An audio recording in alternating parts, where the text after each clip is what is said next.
সবচাইতে প্রয়োজনীয় ভিডিও আপনাদের জন্য টপ 5 বেস্ট স্মার্টফোন 15,000 টাকার মধ্যে, তাও আবার অফিসিয়াল। আনঅফিসিয়ালের কোনো বিষয় নিয়ে আলোচনা হচ্ছে না, কারণ এইরকম প্রাইস পয়েন্টে এসে ম্যাক্সিমাম মানুষই চায় আমি একটা এমন ফোন কিনবো যেটা আমি আগামী 2-3 বছর ব্যবহার করতে পারবো, 1 বছর অফিসিয়াল ওয়ারেন্টি থাকতে হবে এবং আমার ফোনটা ভালো হওয়া চাই। বাট অপশন আছে বেশ কিছু, কোনটা রেখে কোনটা কিনবেন বুঝে উঠতে পারছেন না। তো আজকের ভিডিওতে আমরা বেশ কয়েকটা ডিভাইসকে চয়েস করেছি, মোটামুটি 5টার মতো, যে ডিভাইসগুলো আমার মনে হয়েছে এই সময় দাঁড়িয়ে মার্কেটে তো অ্যাভেলেবেল আছে এবং আপনার সাথে বোধহয় এটা যাবে।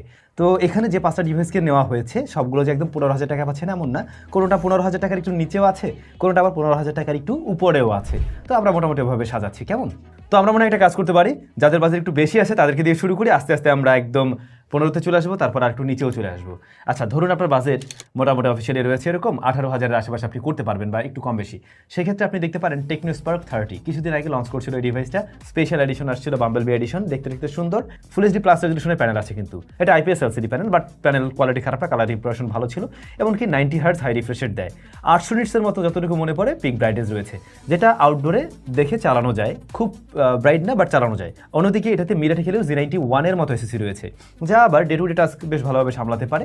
পাশাপাশি আপনি যদি শখের গেমার হয়ে থাকেন আপনাকে নির্দ্বিধায় সন্তুষ্ট করতে পারবে এইটা। আর এই ডিভাইসে আপনারা ক্যামেরা হিসেবে পেয়ে যাচ্ছেন 64 মেগাপিক্সেলের একটা শুটার।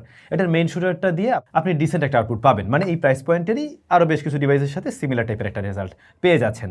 তাছাড়াও রয়েছে কিন্তু স্টেরিও স্পিকার, সাউন্ড কোয়ালিটি মোটামুটি প্রাইস পয়েন্ট অনুযায়ী ভালো ছিল, 5000 mAh এর ব্যাটারি রয়েছে এবং 18 ওয়াটের চার্জার রয়েছে। টেকনো ব্র্যান্ড নিয়ে কোনো আপত্তি না থাকলে আমার মনে হয় আপনি এরকম প্রাইস পয়েন্টে ডিভাইসটাকে দেখতে পারেন।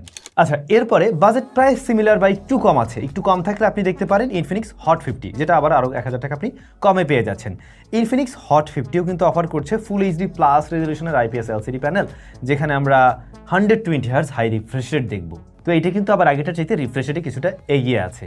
তবে অনেকেই টেকনো আর ইনফিনিক্সের সাইড বাই সাইড রেখে টেকনোকে একটু এগিয়ে রাখে, একটু প্রিমিয়াম ভাইব পাওয়া যায় ইনফিনিক্সের তুলনায়, হয়তো এই কারণেই। আচ্ছা, এটাতে মিডিয়াটেক হেলিও Z100 রয়েছে, এইটার কিন্তু আবার প্রসেসরটা বেশ ভালো, যেমন এইটা ডে টু ডে টাস্কও খুব ভালোভাবে সামলাতে পারে, একই সাথে গেমিং টেমিংয়ে তুলনামূলকভাবে একটু বেটার আউটপুট দিয়ে থাকে। অন্যদিকে ক্যামেরায় রয়েছে 50 মেগাপিক্সেলের main shooter, 8 megapixel ultrawide shooter.